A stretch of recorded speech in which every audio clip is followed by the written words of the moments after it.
mbadde nsaba nga bwe tubadde mwebale kubeera bantu bakumu ewali nnyo kiri walala kitagenda kukola ki kukolwako olunaku lwaleero ne kana kaseera tujja kayitamu ansabe nkwase mukyalawaffe mikrofoniina tuyambe mu kuyitamu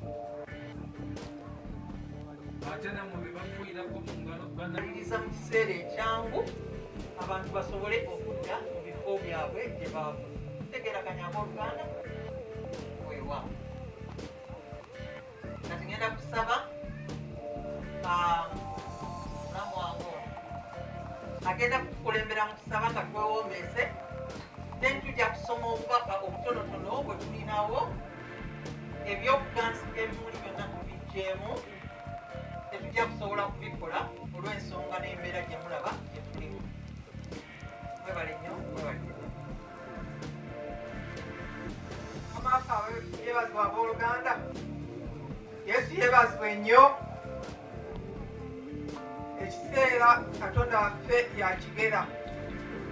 Ffe tetulina buyinza ku biro na biseera. Naye buli kimu kikolebwa ku lw'obulungi bw'abo abakkirizaani Katonda waabwe. Twagala okutwala akaseera katono okuwaayo omwoyo gw'omwana waffe Alani mu maaso ga Mukama.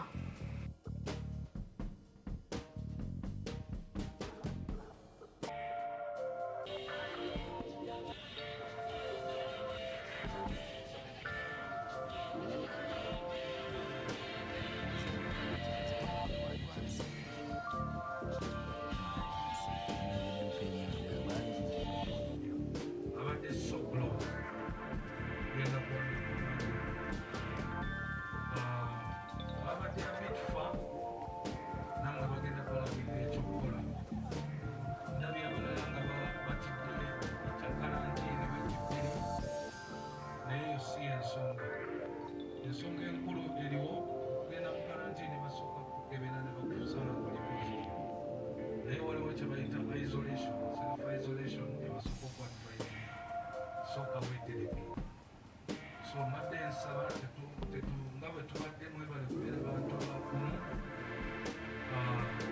ewali nnyo kiri walala kitagenda kukola ki kukolwako olunaku lwaleero ne kana kaseera tujja kayitamu ansabe nkwase mukyalawaffe mikrofoniina tuyambe mu kuyitamu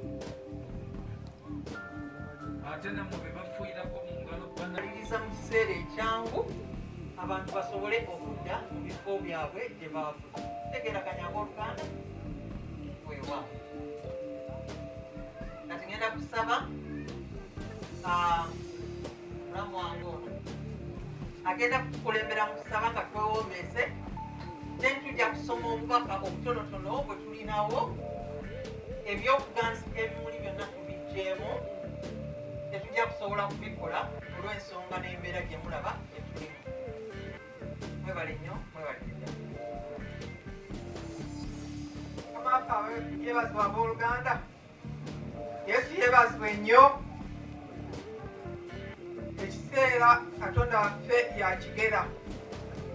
Ffe tetulina buyinza ku biro na biseera.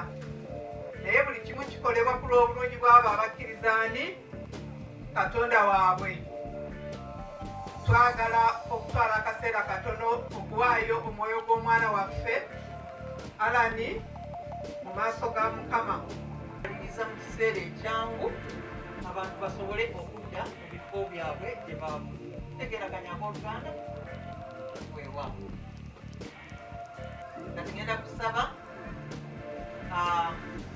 mulamu wange ono agenda kutukulembera mu kusaba nga twewombeese then tujja kusoma obubaka obutonotono bwe tulinawo ebyokuganza ebimuli byonna tubijjeemu tetujja kusobola kubikola olw'ensonga n'embeera gye mulaba gye tulimu.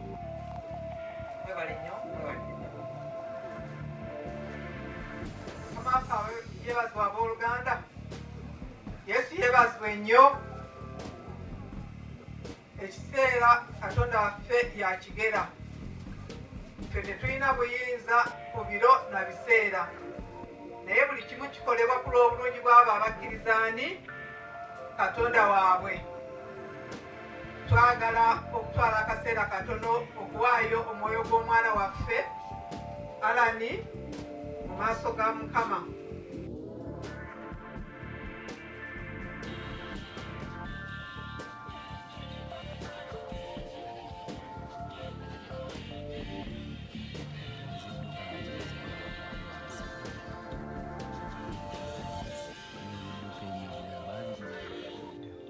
abadde so close genda kuwandika amannya abadde abitufa nammwe bagenda balagirira ekyokukola. ndabye abalala nga batidde ekya kalantiini wiiki 2 naye yo si ensonga. ensonga enkulu eriwo okugenda mu kalantiini basooka kukebera ne bakusanga kuli positive naye waliwo kyebayita isolation, self isolation gyebasooka okuadvise sooka wetere. so mbadde nsaba nga bwe tubadde mwebale kubeera bantu bakumu ewali nnyo kiri walala kitagenda kukola kukolwako olunaku lwaleero ne kala kaseera tujja kayitamu. kansabe nkwase mukyala waffe kuyitamu ate nammwe be bafuirako mu ngalo bana Aliriza mu kiseera ekyangu abantu basobole okudda mu bifo byabwe gye baavu. Tegeraganya abooluganda weewaawo. Kati ngenda kusaba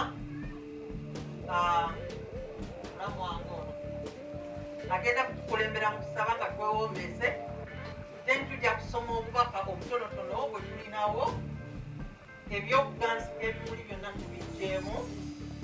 Tetujja kusobola kubikola olw'ensonga n'embeera gye mulaba gye tulimu. Mwebale nnyo, mwebale. Amakawe yeebazibwa abooluganda. Yesu yeebazibwe nnyo. Ekiseera Katonda waffe yakigera. Ffe tetulina buyinza ku biro na biseera naye buli kimu kikolebwa ku lw'obulungi bw'abo abakkiriza ani katonda waabwe. Twagala okutwala akaseera katono okuwaayo omwoyo gw'omwana waffe Alani mu maaso ga Mukama. abadde so close genda kuwandika abadde abitufa nammwe bagenda balagirira ekyokukola. ndabye abalala nga batidde ekya kalantiini wiiki 2 naye yo si ensonga. ensonga enkulu eriwo okugenda mu kalantiini basooka kukebera ne bakusanga kuli positive naye waliwo kyebayita isolation, self isolation gyebasooka okuadvisinga sooka weetereka. so mbadde nsaba nga bwe tubadde mwebale kubeera bantu bakumu ewali nnyo kiri walala kitagenda kukola kukolwako olunaku lwaleero ne kala kaseera tujja kayitamu.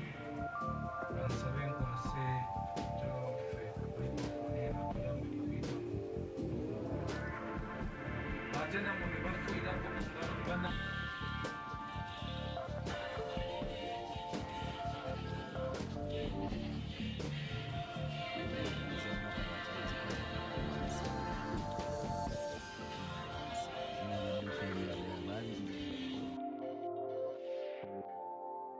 Aliriza mu kiseera ekyangu abantu basobole okudda mu bifo byabwe gye baavu.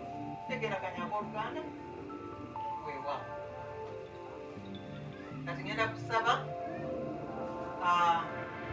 mulamu wange ono agenda kutukulembera mu kusaba nga twewombeese, then tujja kusoma obubaka obutonotono bwe tulinawo, ebyokuganza ebimuli byonna tubiggyemu. Tetujja kusobola kubikola olw'ensonga n'embeera gye mulaba gye tulimu. Mwebale nnyo, mwebale. Amakawe yeebazibwa abooluganda. Yesu yeebazibwe nnyo.